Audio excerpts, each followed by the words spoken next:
Good morning, everyone. Welcome to Monday. Welcome to Monday Minutes. What an amazing pocket of time coming out of last week.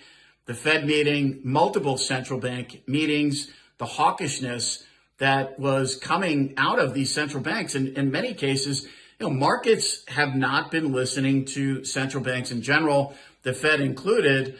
We don't think Chair Powell was dovish by any stretch of the imagination, but that was the interpretation in terms of what the market is thinking. In his words, the market has a forecast, the market has an opinion, and so too does the Fed.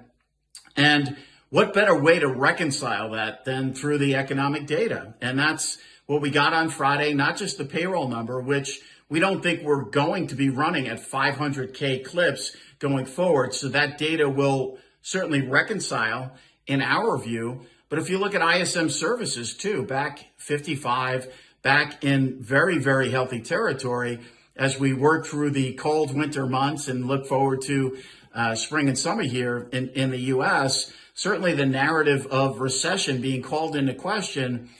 And think about this, right? Not too long ago, we had a 2-year yield that was close to having a 3 handle.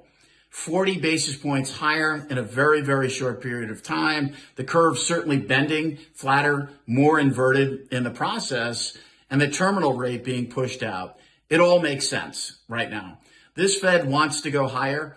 They have cemented increments of 25 basis point moves going forward, which is very consistent historically with how they withdraw liquidity from the marketplace. Last year being the outsized moves that we haven't seen in quite some time. So we do think the Fed will continue to incrementally go higher. We were of the belief before Friday's data that March, certainly another 25 basis point move higher, closer to that 5 to 5.25% range. San Francisco Fed President Daly on Friday with Fox Business saying that she thinks the dot plot, and think about that, the dot plot now matters, again, is a good indicator. So the Fed wants to notch it higher here.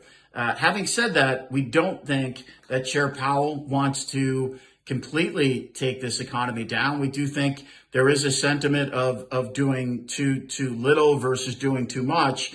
But the reflection of 25 basis point increments here, I think, is thoughtful on the part of the Fed. They want to see how the data evolves. They want to have flexibility. It's risk management. Short term, the data is proving much more resilient, I think, than the narrative has indicated. And that's good. It's good for U.S. workers. It's good for the economy. Certainly there are layoffs going on, but as we lay off staff in technology, you have the likes of Boeing and Allstate saying, look, we want to hire in technology. So it's a very different dynamic. This is a very different pocket of time. It's a very different economy coming out of the pandemic. It's a much, much different labor market. On the ground this week, Chair Powell, again tomorrow, he will speak now with the winds of some good, very good short-term economic data behind him. I think the market is anticipating that. We're seeing rates move higher this morning. And in conjunction with that, we get the Treasury's quarterly refunding in the form of 3-year notes, 10-year notes, and 30-year bonds. Wishing everyone a great week ahead. These are very exciting times. 2023 is off with a bang. I'm Greg Faranello. I'm head of U.S. rates for AmeriVet Securities.